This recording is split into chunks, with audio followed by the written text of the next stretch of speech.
देखिए दोस्तों, आधार कार्ड में डेट ऑफ बर्थ अपडेट करवाने को लेकर लोग बड़े परेशान रहते हैं। डेट ऑफ बर्थ अपडेट वालों के साथ सबसे बड़ी समस्या ये आ रही है कि वो जब अपनी डीओबी में करेक्शन करवाते हैं, वो चाहे पहली बार करवा रहे हों या सेकंड टाइम करवा रहे हों, तो उन्हें काफ़ी दिक्कतों का सामना पड़ता है। ज़्यादातर जो है लोगों के डीओबी अपडेट वाले रिजेक्ट हो जाते हैं। आधार कार्ड में डेट ऑफ बर्थ अपडेट करना पहले जैसा आसान नहीं है, अब काफ़ी मुश्किल बना दिया गया है। जैसे आपने जब अपना आधार कार्ड बनवाया था उस वक्त आपकी डेट ऑफ बर्थ गड़बड़ थी, जैसे 1-2 दिन का भी फ़र्क या 1 महीने का या 1 साल का फ़र्क था, और अब आप अपनी 10th की मार्कशीट से या अपने बर्थ सर्टिफिकेट से उसे अपडेट करवा रहे हैं, तो ज़्यादातर केसेस में टेक्निकल रीज़न में रिजेक्ट हो जाता है। कभी डॉक्यूमेंट एरर की वजह से रिजेक्ट होता है, कभी किसी की वजह से रिजेक्ट होता है। अब लिमिट क्रॉस वालों का दुख तो किसी को पता ही नहीं है, वो तो बेचारे बड़े ही परेशान हैं। वो तो जब भी अपडेट करवा रहे हैं उनके साथ यही प्रॉब्लम हो रही है, कभी टेक्निकल रीज़न में रिजेक्ट हो रहा है, कभी लिमिट क्रॉस में रिजेक्ट हो रहा है। देखिए हो क्या रहा है आजकल, जहाँ तक मैं देख पा रहा हूँ, समझ पा रहा हूँ, आजकल ये हो रहा है जैसे अगर किसी की डेट ऑफ बर्थ है 15/10/2008,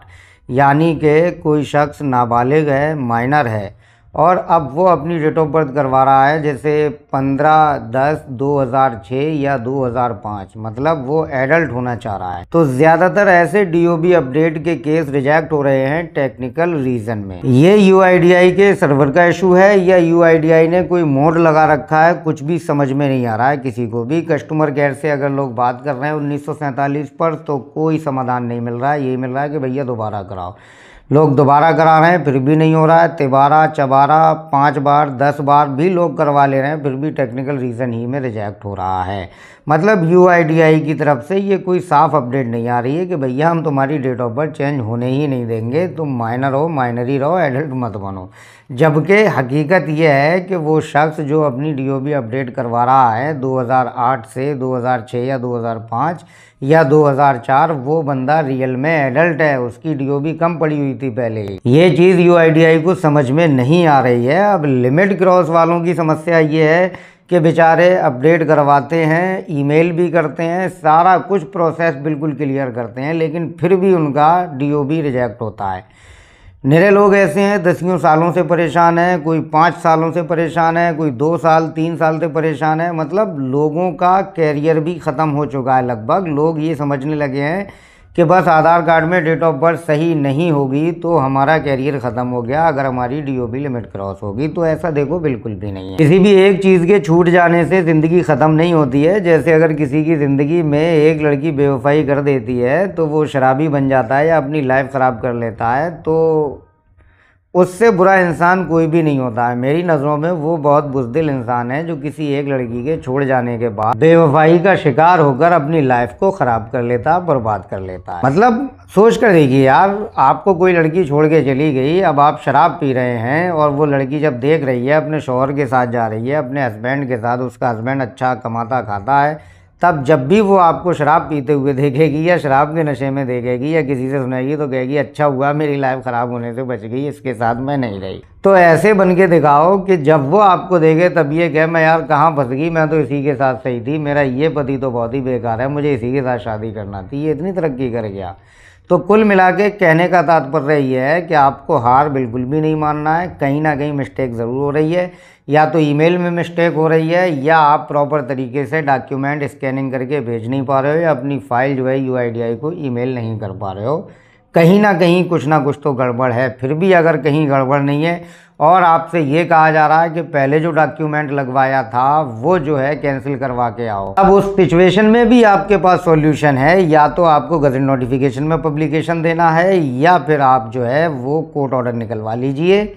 कोर्ट ऑर्डर के लिए मैं कई वीडियोस में बता चुका हूं कि आपको किसी अच्छे एडवोकेट से, किसी वकील से सलाह मशवरा करना है, उससे मिलना है, वही ये सारा काम करेगा, क्योंकि ये वकीलों का काम है। ठीक है, तो वकील ही इसे अच्छी तरीके से कर पाएंगे। अब एक कोई व्यक्ति है बार बार वो कमेंट करते हैं, उनकी कमेंट का मैं जवाब नहीं दे पाया, तो आज के वीडियो का टॉपिक भी उसी अनुसार है, डीओबी अपडेट पे है आज का ये वीडियो। तो मैं इस वीडियो के ज़रिए उन्हें भी जवाब देना चाहता हूं। उनका कमेंट मतलब कुछ इस तरीके का था कि उन्होंने पहले पैन कार्ड से अपनी डीओबी अपडेट करवाई थी, और अब उन्हें करेक्शन करवाना है तो उनसे कहा जा रहा है कि पहले पैन कार्ड कैंसिल कराओ। तो पैन कार्ड कैंसिल नहीं होता, पैन कार्ड में करेक्शन होता है, ठीक है। और उनके पास बर्थ सर्टिफिकेट भी है। तो अगर आपने पहले पैन कार्ड से अपने आधार कार्ड में डीओबी अपडेट कराई थी, पहले pan card as a proof of date of birth use किया जाता था आधार कार्ड में, ये अभी कुछ ही सालों से बंद हुआ है।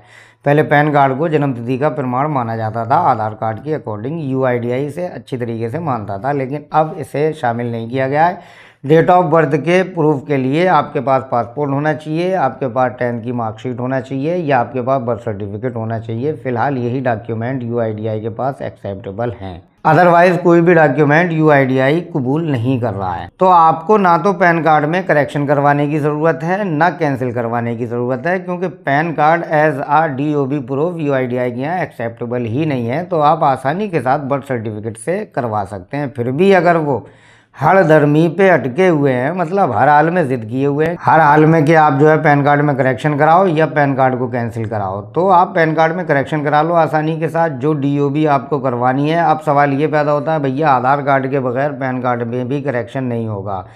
तो जो डीओबी आपकी पहले पैन कार्ड में थी उसके वो भी पैन कार्ड आपके पास रखा होगा, क्योंकि पैन कार्ड जब अपडेट होता है तो जो पहले वाला पैन कार्ड होता है वो भी आप ही के पास होता है, और जो करेक्शन होकर नया वाला आता है वो भी आप ही के पास होता है। तो पुराना वाला यूज़ करके उन्हें दे दो कि भैया देखो ये पहले करेक्शन करवाया था हमने, इससे डीओबी अपनी आधार कार्ड इसमें हमने करेक्शन करा लिया, ये रहा पुराना, ये रहा नया, पैन नंबर सेम होगा, तो यूआईडीआई को आपका डीओबी अपडेट करना पड़ेगा, ठीक है। तो प्रॉपर तरीके से एक्सेप्टेबल डॉक्यूमेंट मैं आपको बता चुका हूँ, यही डॉक्यूमेंट उसमें लगेंगे, और सही तरीके से हमें ये देखना है कि हमसे कहीं कोई मिस्टेक तो नहीं हो रही है।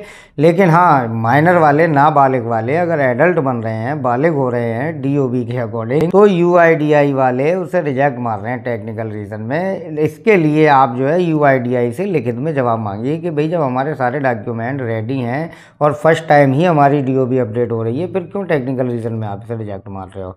ये जब से टेक्नोलॉजी आई है ना, इंटरनेट की दुनिया जब से आई है, तब से ये टेक्निकल रीज़न तो एक आम सा हो गया है। मतलब कोई भी कमी मत निकालो, बस कह दो कि टेक्निकल रीज़न है। किसी भी गवर्नमेंटेड ऑफिसर को काम नहीं करना होता है बैंक में या पोस्ट ऑफिस में या कहीं भी किसी भी विभाग में, तो बस भैया सर्वर डाउन है, अब कोई क्या कहेगा। तो ऐसा नहीं होता है भैया, लिखित में जवाब मांगो आप प्रॉपर तरीके से, या फिर पीजी पोर्टल पर कंप्लेंट करो बाकायदा, और बाकायदा यूआईडीआई को लेटर लिख के उनसे लिखित में जवाब मांगो कि भैया सारे डॉक्यूमेंट जब हमारे सही हैं, जेन्युइन हैं, फिर काहे अपडेट नहीं कर रहे हो, काहे आप टेक्निकल रीज़न में से रिजेक्ट कर रहे हो। तो उन्हें जवाब ज़रूर देना पड़ेगा। तो मुझे उम्मीद है कि मैं आज की इस वीडियो में आपको अच्छी तरीके से समझा पाया हूँगा, सिखा पाया हूँगा कि आप अपने आधार में डीओबी अपडेट कैसे करवा सकते हैं फर्स्ट टाइम और सेकंड टाइम। वीडियो अगर इन्फॉर्मेटिव लगा है तो इसे लाइक करो और अपने यार दोस्तों, रिश्तेदारों और फैमिली वालों के साथ शेयर ज़रूर करो, क्योंकि बड़े ही काम की ये वीडियो है। और चैनल को सब्सक्राइब करो, सब्सक्राइब करवाओ। तो अगली वीडियो में मिलते हैं, तब तक के लिए आप अपना ख्याल रखिए, ठीक है।